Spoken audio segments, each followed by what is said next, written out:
Bapak Ibu sekalian, para peserta webinar yang berbahagia, tentunya ya, kita tahu bersama bahwa dengan terbitnya Inpres nomor 1 tahun 2002 tentang optimalisasi program jaminan kesehatan nasional, maka PPSDM pada kesempatan yang sama juga turut serta untuk bisa bagaimana mensosialisasikan Inpres ini sehingga sampai ke seluruh lapisan jajaran di Kementerian ATR BPN atau juga di luar Kementerian ATR BPN yang hari ini mengikuti webinar. Berkenaan dengan hal tersebut, maka para ASN di lingkungan Kementerian ATR BPN sangat diharapkan mempunyai pemahaman yang jelas atas permohonan pendaftaran peralihan hak atas tanah atau hak milik atas satuan rumah susun yang diajukan oleh pemohon sebagai anggota BPJS Kesehatan. Untuk itu, pada kesempatan ini, mari kita memperhatikan dan ikuti paparan dari Ibu Andi Tenri Abeng yang akan menjelaskan hal tersebut.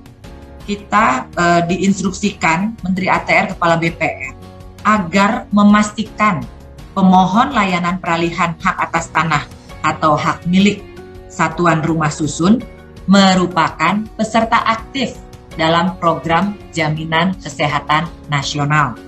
Ya, jadi kita harus memastikan bahwa pemohon tersebut adalah peserta aktif, ya, adalah peserta aktif dalam program jaminan kesehatan nasional.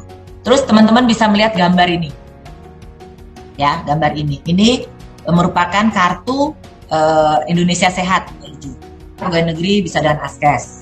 Kemudian kalau yang sudah punya kartu Indonesia Sehat itu lebih baik. Jadi semua tidak ada yang ditolak sepanjang dia merupakan jaminan kesehatan nasional. Ya, sampai di sini teman-teman paham ya? Dalam Inpres itu yang diberlakukan hanya pendaftaran peralihan karena jual beli. Nah, ini masih banyak teman-teman di daerah bertanya ke saya.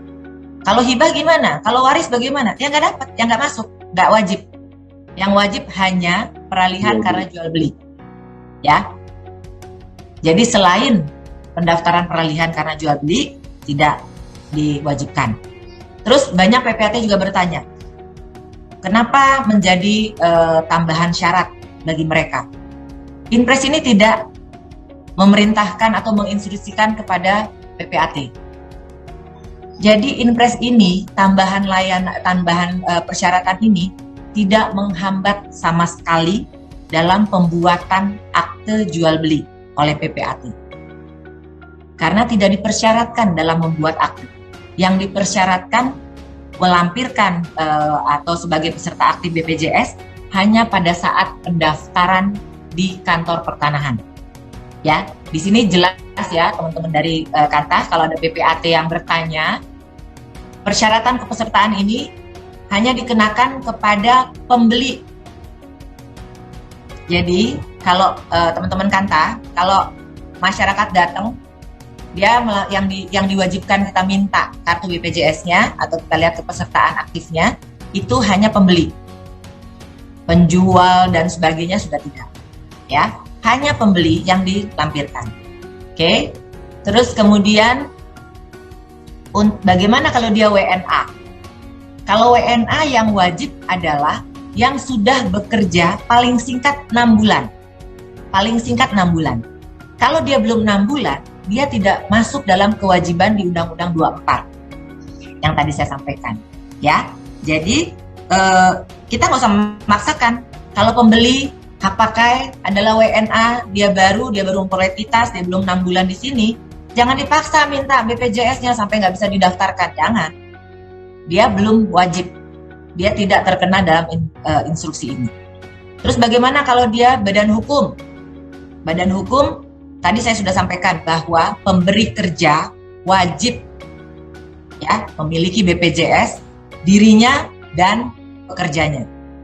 Nah, dalam badan hukum yang kita mintakan adalah BPJS pimpinan perusahaan tersebut.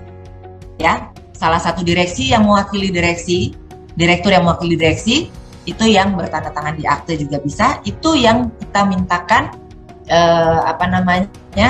kepesertaan keaktifan BPJS. Ya, jadi teman-teman Kanta udah clear di ini ya, di hal ini ya.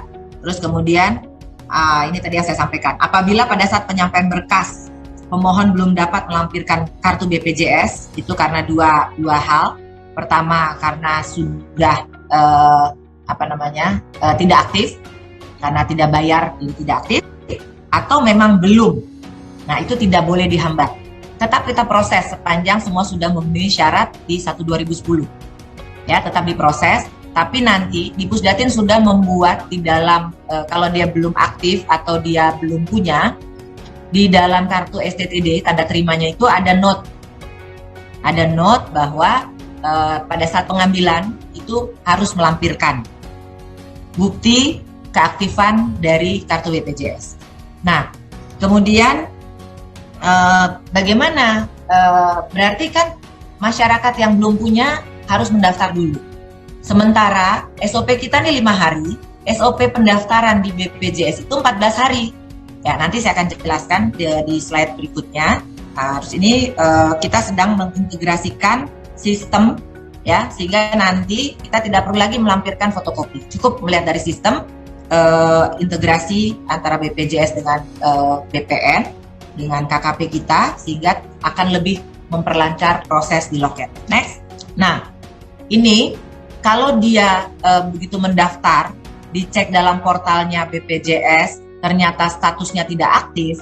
Tidak aktif tuh artinya ada tunggakan. Jadi tidak diaktifkan lagi. Nah, sementara untuk mengaktifkan mereka itu harus membayar. Tidak semua orang mampu membayar lunas karena mungkin tunggakannya udah sekian tahun. Ada kebijakan di BPJS itu dengan pembayaran bertahap. Mereka istilahkan dengan rehab. Ya. Sampai 24 bulan.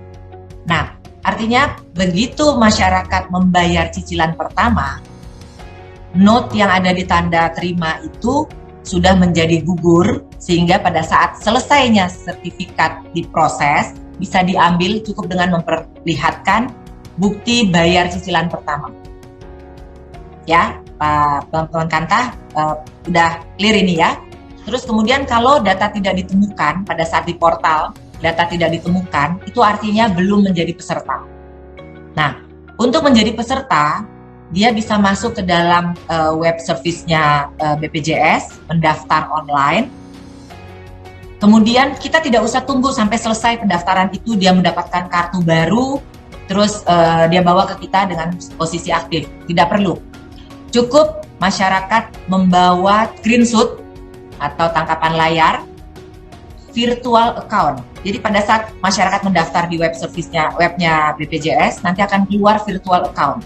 Jadi cukup ini yang ditampilkan oleh masyarakat, itu note di dalam STTD kita itu menjadi gugur.